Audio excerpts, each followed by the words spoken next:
The gardens of Ashbury Hall lay under the waning afternoon light, a tapestry of tender green and gentle blossoms, trembling under the sigh of a cool spring breeze. Mist clung to the hedgerows and the marble statuary, giving the sprawling estate a certain melancholy haze, as if the very air had absorbed the grief of its master. The Duke of Ashbury, young though burdened with the heavy weight of 23 summers and the absence of both parents, wandered the winding paths alone, his hands clasped behind his back and eyes cast toward the dew-dappled lawns.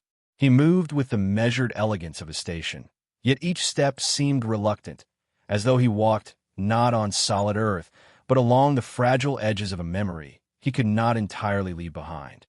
Even in the late afternoon sun, a shadow lingered over his features. Pale, sharp cheekbones, eyes darkened with sorrow, lips set in the faintest tremor of restraint. Society whispered of his grief, yet none could know the depth of the loneliness that coursed through the halls of Ashbury. The estate's fountains murmured quietly, echoing the Duke's isolation, while the tulips and early roses swayed as if in gentle sympathy. Every stone path, every iron-gated archway bore witness to his silent contemplation. The servants moved discreetly, their footsteps muffled upon the flagstones, respectful of his solemnity. Occasionally, a distant carriage would clatter across the gravel drive, yet he neither turned nor observed. The world beyond his estate seemed a distant, indifferent echo. He had known sorrow not merely as an abstract companion, but as a tangible presence, a persistent echo of absence, a specter in the velvet dusk. Yet, despite the weight of mourning and expectation, a curious vulnerability lingered in his bearing, one that perhaps only a child might perceive. It was on such a meandering path, where the lilacs began to perfume the air and the bees moved lazily among the blossoms, that the Duke first encountered the boy. The child appeared like an intrusion of sunlight, sudden and vivid against the muted greens and grays of the garden. Barely 8 years of age, with freckled cheeks and a mop of unruly chestnut hair, he had come, perhaps by accident or perhaps by the innocent audacity of curiosity, from the village that skirted the estate. His small boots scuffed the gravel with determined impatience, and his eyes, wide and unflinching, fixed upon the solemn figure of the Duke. For a moment, the boy hesitated at the threshold of propriety, uncertain whether this distant man of grandeur would tolerate such impudence. Then, in the clarity only a child could afford, he stepped forward and, with the earnest conviction of youth, blurted out, "Don't cry, sir. You can have my mamma." The words hung in the air, a startling and unrefined burst of candor. The Duke paused, his careful composure rattled by the audacity and innocence of the declaration. His dark eyes met the boy's, a flash of amusement flickering across his otherwise somber countenance. He inclined his head slightly, as though to understand whether this was mockery or an earnest attempt at solace, and found, astonishingly, the latter. There was a peculiar honesty in the child's declaration, a simplicity that no courtly etiquette or societal expectation could produce. For a moment, the world seemed to pause. The fountains murmured softly, the tulips nodded in the breeze, and the Duke felt, with an unfamiliar clarity, the stirrings of something long dormant within him, a recognition of vitality, of life daring to touch the edges of his sorrow. From behind a hedgerow emerged the mother, drawn by the sound of her child's voice. Lady Eleanor Harcourt, late in her 20s, moved with the grace of one accustomed to polite society, yet her bearing carried the warmth of genuine compassion.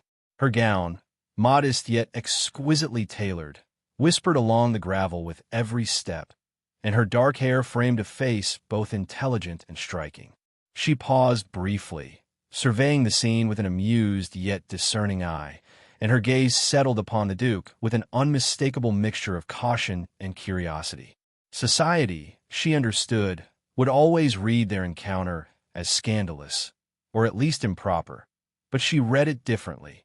In the quiet audacity of her son's words, she saw a man unguarded, exposed not in pride or vanity, but in the subtle vulnerability of grief.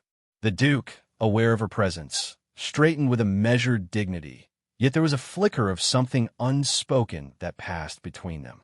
A tension, delicate and immediate, as if the garden itself held its breath in anticipation of what might follow.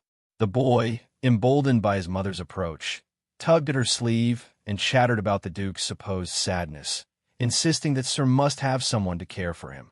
Eleanor's lips curved in the faintest of smiles, a mixture of fondness and bemusement. Her eyes, however, betrayed an inward calculation, a recognition that the man before her, so young and yet so laden with duty and expectation, was not easily reached by conventional kindness or superficial charm. "Your son is remarkably candid," the Duke observed, his voice low, refined, yet softened by a hint of amusement he rarely permitted himself. His words were precise, yet they carried an undercurrent of something more, a tentative acknowledgment of the unusual connection forming in that brief, incongruous moment. Eleanor inclined her head politely, a measured smile upon her lips, yet there was a spark of warmth in her eyes, a signal that she, too, perceived the strange intimacy woven by her child's intervention. The wind stirred the lilacs, sending a scattering of petals across the path, and for a fleeting second, the boundaries of class, duty, and expectation seemed to dissolve beneath the bright, unassuming truth of human connection. The boy, unaware of the complex social dance unfolding around him, pressed his small hand into the Duke's with remarkable confidence. "See," he insisted, as if proof were necessary. "I told you, she's mine, but you can have her if you like." His tone carried no malice, only an earnest optimism that the world could, perhaps, be simpler than the rigid hierarchy that constrained them.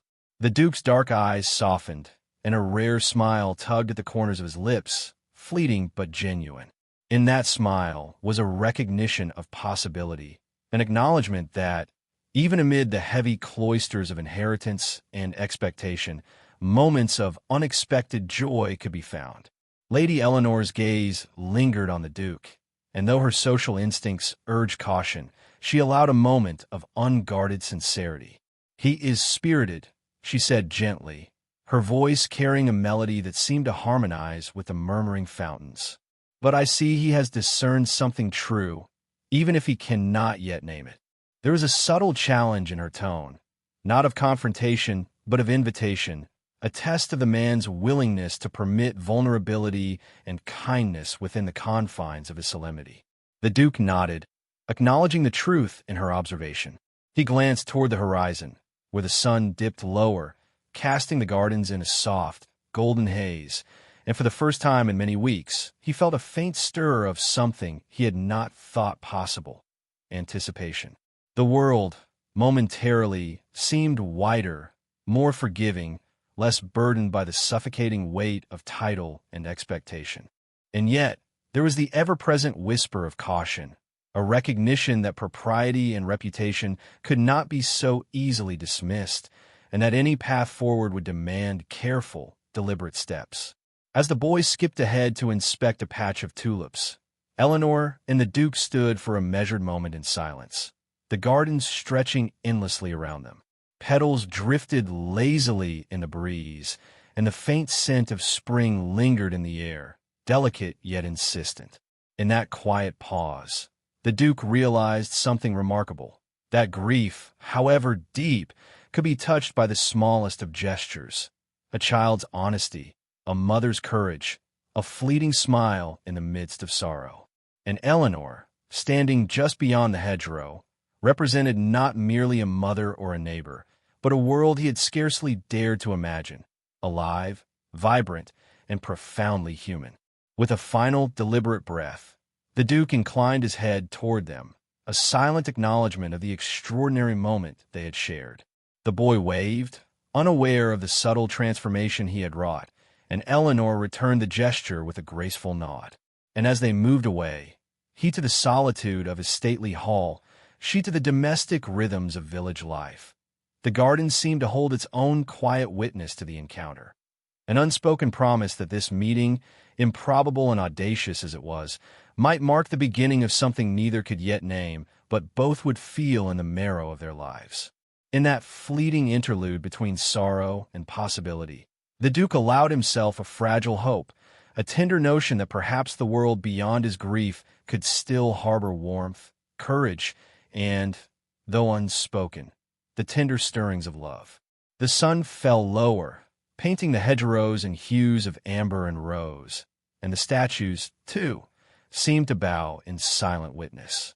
The Duke lingered for a heartbeat longer, staring at the path where the mother and child had disappeared, and felt the first spark of curiosity and longing he had dared not indulge for so long.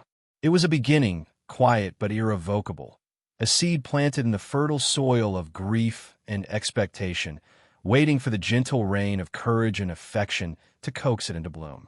The city of London, at the height of the Regency era, shimmered under a late winter afternoon sun that gilded every slate roof and cobbled street with a fragile brilliance. Smoke rose lazily from countless chimneys, mingling with the scent of roasting chestnuts and horse-drawn carriages, creating a tapestry of sound, scent, and light unique to the heart of society's beating pulse. Within this bustling metropolis, the Duke of Ashbury arrived, his carriage gliding along the narrow streets with the silent authority of birthright, yet his mind remained entangled in the quiet memory of the gardens at Ashbury Hall. It had been nearly a year since that strange, candid meeting with the child and his mother, a year in which his thoughts had circled ceaselessly back to her, to the warmth she had sparked within him, and to the unspoken connection that had lingered, haunting him like a melody half-remembered. Lady Eleanor Harcourt had returned to London society under careful scrutiny, her reappearance whispered about among drawing rooms, tea gatherings, and the gilded corridors of Carlton House. Society, as it ever did, measured a woman's return with an exacting balance of curiosity and judgment. Whispers followed her, insinuating questions of propriety, of romantic entanglement, of past disappointments. She moved with the measured elegance of a woman who had learned the perilous art of walking between expectation and desire, her dark eyes surveying every whispered glance and calculating gesture. Though her outward composure suggested indifference, inwardly she trembled at the thought of encountering the Duke again, the man who had broken the fragile threads of her heart in favor of duty, ambition, and society's relentless gaze. That choice, he had believed, would protect both of them from scandal and sorrow, yet it had left a void neither time nor distance had diminished. The ball at Carlton House, grander than any London assembly in recent memory, was a kaleidoscope of silks, satins, and sparkling gemstones. Crystal chandeliers cast a radiant glow upon polished parquet floors, while musicians coaxed delicate harmonies from strings and woodwinds, each note a whispered promise of pleasure, propriety, or intrigue. The Duke entered with careful precision, his dark coat immaculate, his posture absolute, yet his heart betrayed him, quickening with every step nearer to the grand hall. Even beneath the calculated authority of his bearing, there lay a tremor of anticipation, an acknowledgment that fate, in the form of Lady Eleanor, had chosen this night for their inevitable collision. She arrived on the arm of a rising member of Parliament, a man whose presence carried the subtle weight of political favor and social ambition. Yet Eleanor's eyes betrayed none of the cordial warmth society expected. They were instead bright with awareness, scanning the room with the practiced ease of one who understood the stakes. When at last her gaze settled upon the Duke across the ballroom, the world seemed to still, as if the chandeliers themselves held their breath. Music faltered mid-phrase, glasses paused in mid-toast, and the conversations that filled the room dissipated into silence, leaving only the subtle pulse of tension between the two. A year of absence, a year of whispered rumor, and a year of carefully hidden longing culminated in this singular moment, a moment heavy with anticipation, replete with unspoken accusation, hope, and restrained desire. The Duke, at once aware of the scrutiny of every noble eye in the hall, allowed only the briefest of expressions to betray his tumultuous thoughts. A flicker of recognition passed across his countenance, followed by the measured calm of a man trained to conceal emotion. Yet beneath that control, the pulse of memory and the ache of unforgotten affection raced unchecked. Eleanor's lips parted slightly, a subtle acknowledgment of shared remembrance.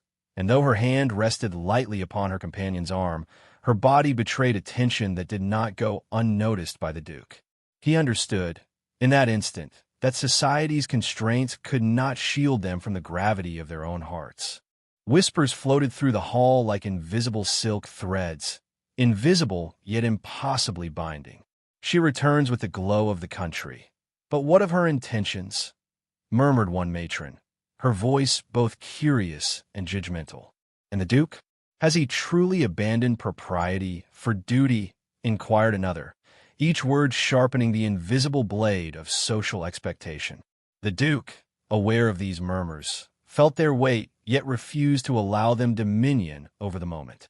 For in Eleanor's eyes, he saw a reflection of his own longing, a mirror to the ache that had haunted him through every gilded corridor and every sleepless night. The dance commenced, a waltz that carried both grace and tension in its measured rhythm. The Duke remained at a careful distance at first, observing Eleanor as she moved through the throng, each step a testament to refinement and restraint. Yet, when their gazes met again, a subtle recognition passed between them, imperceptible to others but undeniably present, a shared acknowledgement that the heart could not be governed solely by protocol or ambition. Eleanor, acutely aware of the political and social consequences of engagement, maintained the poise society demanded, yet allowed herself the smallest liberties.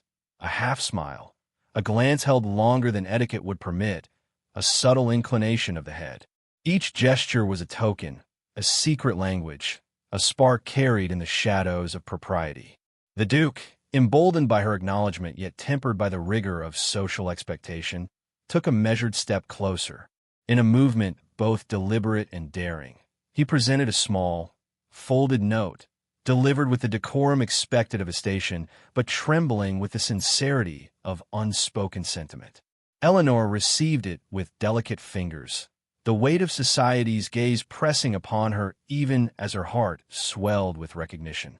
The note contained but a few words, elegantly penned, yet it spoke volumes, for your eyes alone.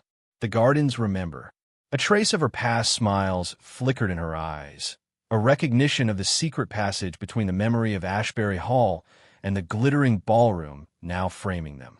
The exchange, silent yet thunderous in its implications, left the room unaware of the personal revolution it had witnessed. Meanwhile, the young member of Parliament, keenly attuned to the currents of society and ambition, observed the subtle shift with polite indifference, though the tension was not lost upon him. He had been chosen by Eleanor's family as an acceptable match, a guarantee of propriety and political advantage. Yet the Duke's quiet presence threatened to unravel carefully laid plans. Eleanor, perceiving the scrutiny, chose her words with care, navigating the conversation with her suitor while allowing her attention to drift briefly toward the Duke, whose distant poise and quiet command spoke more profoundly than any declaration of rank or station. Every gesture, every glance, every silent acknowledgement heightened the stakes. A dance between desire and discretion, longing and restraint, all set against the inexorable gaze of a society that measured every thought and action with unyielding precision. The evening's ceremony proceeded with all the grandeur of expectation. Toasts, curtsies, and conversations steeped in observation and subtle judgment. Yet amid the orchestrated elegance, the Duke and Eleanor discovered pockets of privacy within the ballroom. A brief brush of the hand near a table of hors d'oeuvres, a shared glance across the mirrored walls, a whispered word delivered beneath the ornate chandeliers. Each encounter, fleeting yet charged, strengthened the invisible thread connecting them, reminding both that their hearts had been awakened by memory, by loss, and by the courage of small boys' candid declaration in a distant garden. Every measured step in the waltz of society served to tighten the coil of longing, while simultaneously constraining its release to the careful margins dictated by propriety. By the time the final dance approached, the ballroom had become a landscape of subtle tension, as noble eyes darted in observation, and whispered commentary rose and fell like the tide. The Duke, aware that every moment spent apart was a stolen fragment of time, took a final, decisive action. He requested Eleanor for a brief promenade in the adjoining conservatory, where moonlight spilled across polished marble and the scent of winter roses lingered. With careful poise, she accepted, aware of the consequences but drawn by a force beyond calculation. The conservatory's glass panes reflected not only the opulence of the city night, but also the intimacy of two hearts navigating the strictures of expectation. Here, words were fewer, gestures more profound, and the silent acknowledgement of longing eclipsed the scrutiny of the ballroom. As they stood together, the world outside the conservatory seemed suspended, the chatter, music, and glittering hall reduced to an indistinct hum. Eleanor's hand, lightly brushing against the Duke's, carried the warmth of a year's absence, the courage of a woman unafraid to acknowledge desire despite the perils of society and the promise of connection long denied. The Duke's eyes, softened by memory and renewed hope, reflected the quiet conviction that whatever paths propriety demanded, whatever whispers of scandal might arise, he would no longer permit distance, fear, or expectation to govern his heart alone. The conservatory's warmth, mingled with the scent of roses and polished wood, became a private sanctuary in which two souls recognized the possibility of a future neither had dared to imagine. As the evening drew toward its inevitable conclusion, they returned to the ballroom, each step a careful negotiation between private desire and public expectation. Whispers had resumed, curiosity and judgment weaving through the guests like invisible threads, yet Eleanor and the Duke shared a glance that silenced the scrutiny, if only momentarily. In that fleeting exchange, the audience, unseen yet omnipresent, recognized the beginning of a delicate, socially precarious dance, a slow-burning romance tempered by dignity, restraint, and the courage to defy expectation. And as the final strains of music faded, the Duke allowed himself a rare and deliberate smile, one that spoke not only of admiration but of the dawning realization that love, when tempered by courage and sincerity, might yet prevail in a world governed by whispers, protocol, and ambition. The night had fallen with the deliberate elegance of a curtain descending upon a stage, and the streets of London lay slick with the faint sheen of a recent rain. Gas lamps flickered along cobblestones, casting long, wavering shadows that danced with the irregular rhythm of the city's nocturnal breath. In the quiet hush of the early hour, the Duke of Ashbury made his way from Carlton House, leaving behind the glittering ballroom, the polite smiles, and the stifling scrutiny of society. His thoughts were a turbulent cascade of memory, regret, and longing, each step echoing upon the stones like a heartbeat too rapid to conceal. The echo of Eleanor's eyes, the soft cadence of her voice, and the warmth of her hand against his lingered in his mind with the sharpness of a bell striking midnight. For the first time in months, he felt compelled not to mask his desire, not to bend beneath the invisible yoke of duty, but to confront it with the deliberate courage of a man who had known grief too long to deny the possibility of joy. Lady Eleanor, too, lingered in the silent aftermath of the ball, the corridors of her family's temporary residence seemingly endless in their quietude. She traced her fingers along the polished banister, each touch a reminder of the careful composure she had maintained throughout the evening. The whispers of society's judgment, once a constant companion, now felt distant, irrelevant in the face of the undeniable truth that had stirred between her and the Duke. She had returned to the metropolis with the intent of restoring her reputation, yet she had not anticipated that the very man who had once withdrawn from her life would remain, indelibly, at the center of her heart. The memory of his steady gaze, the weight of his silence, the subtle acknowledgement of shared history, all pressed upon her with the force of an inevitability she could no longer resist. By a fortunate and unplanned alignment of circumstance, the Duke discovered the garden adjoining the residence, a secluded enclave where moonlight pooled across frost-kissed paths, and the faint scent of winter roses lingered, sweet and insistent. Here, removed from the eyes of the world, he found Eleanor waiting as if summoned by the same quiet necessity that had driven him. Her figure, outlined against the silvered leaves and shadowed columns, seemed at once both regal and vulnerable, a delicate paradox that mirrored the complex interplay of their own emotions. The night air, cool yet gentle, seemed charged with expectation, the subtle hush of the garden offering the promise of intimacy without impropriety, and the possibility that words unspoken for months might finally find form. Their eyes met in a moment of deliberate stillness, each studying the other as though attempting to read not only the present but the entire span of months, years, and unspoken moments that had passed between them. The Duke stepped forward, measured and deliberate, the formal cadence of his movements tempered by a visible tremor of anticipation. "Lady Eleanor," he said, his voice low, resonant, carrying the weight of titles, regret, and unspoken longing, "I would presume upon your patience to speak a truth long withheld." The simplicity of the words belied the depth of feeling contained within them, the careful articulation of a heart that had been disciplined by duty yet irrepressibly stirred by desire. Eleanor inclined her head with that careful grace which had so often protected her from scandal. Yet there was an unmistakable light in her eyes, one that spoke of recognition, understanding, and restrained affection. "Your patience is no longer required, your grace," she replied, her voice a subtle blend of propriety and candid emotion. "I believe the truth you bear need not be hidden further, if indeed we have both endured a year of silence sufficient to grant clarity." Each word was deliberate, measured, yet carried the tremor of suppressed emotion, the careful modulation of one who knew the precarious balance between social expectation and personal desire.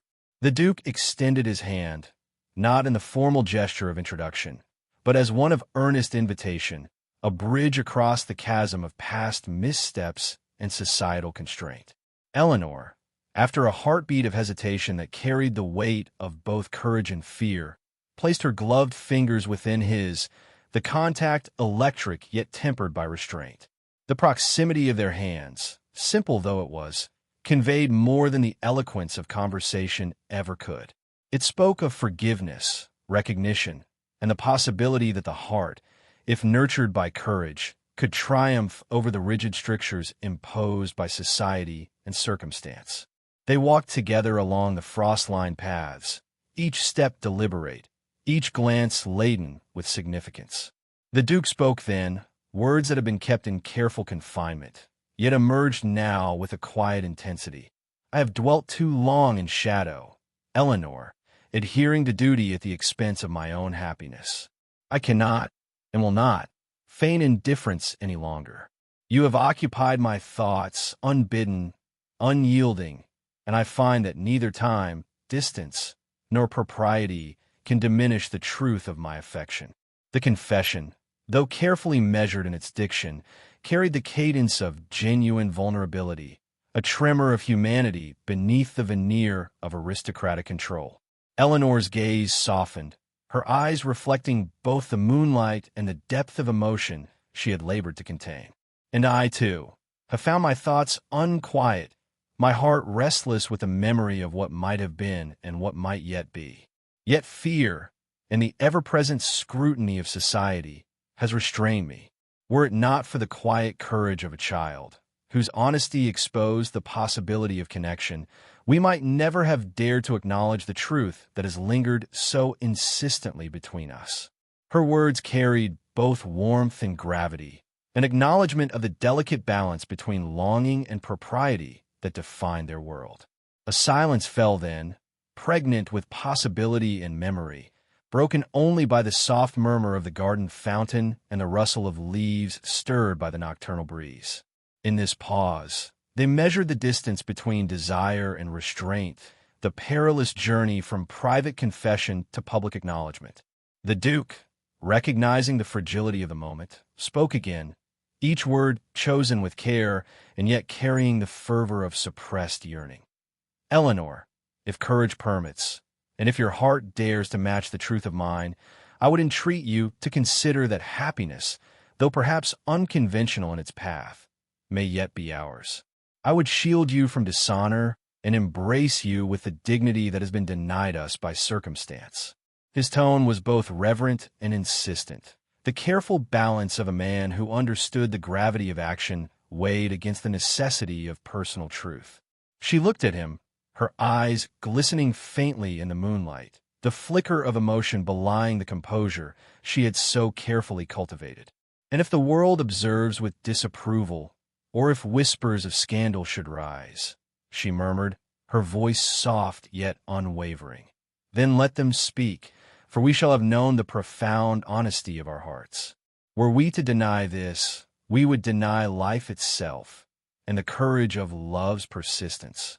The words hung between them like the fragile wings of a bird poised for flight, delicate yet resilient, carrying the promise of defiance and affirmation. The Duke drew her hand to his lips, a gesture neither ostentatious nor public, yet profoundly intimate in its quiet assertion. "Then let it be so, Eleanor. Let it be so," he whispered, the repetition underscoring the sincerity and gravity of his commitment. In that moment, all the rigid expectations of society, the weight of title, and the echoes of past sorrow seemed to dissipate, leaving only the unassailable truth of mutual recognition, desire, and the tentative step into shared courage. Their hands lingered, entwined, and the frost-kissed garden bore witness to the delicate triumph of human connection over the relentless march of propriety. As they lingered beneath the arc of moonlight and shadowed branches, the distant toll of the city's midnight bell marked the passage of time.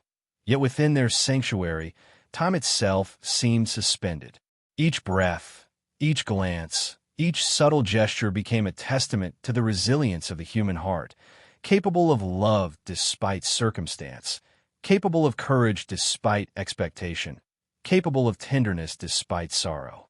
The garden, fragrant with winter roses and dew, reflected not merely the beauty of nature, but the quiet affirmation that love, when acknowledged and embraced, could endure beyond the constraints of society, rumor, or rank. Finally, with a shared understanding and a glance that spoke volumes more than words could contain, they began to walk toward the estate, their steps measured but unhurried, savoring the quiet intimacy of a connection reclaimed. The world beyond the garden, the scrutinizing eyes of London society, the unforgiving ledger of propriety, the subtle politics of reputation, remained, as ever, a looming presence. Yet within the sanctuary of moonlit paths and the unspoken understanding between two hearts, they had discovered the essential truth, that love, pursued with courage and sincerity, could transcend even the strictest boundaries of expectation. And in that quiet triumph, the Duke of Ashbury and Lady Eleanor Harcourt found not merely the promise of happiness, but the enduring affirmation of human resilience, the delicate joy of hearts reunited, and the gentle certainty that the audacity of affection, once acknowledged, need never again be restrained.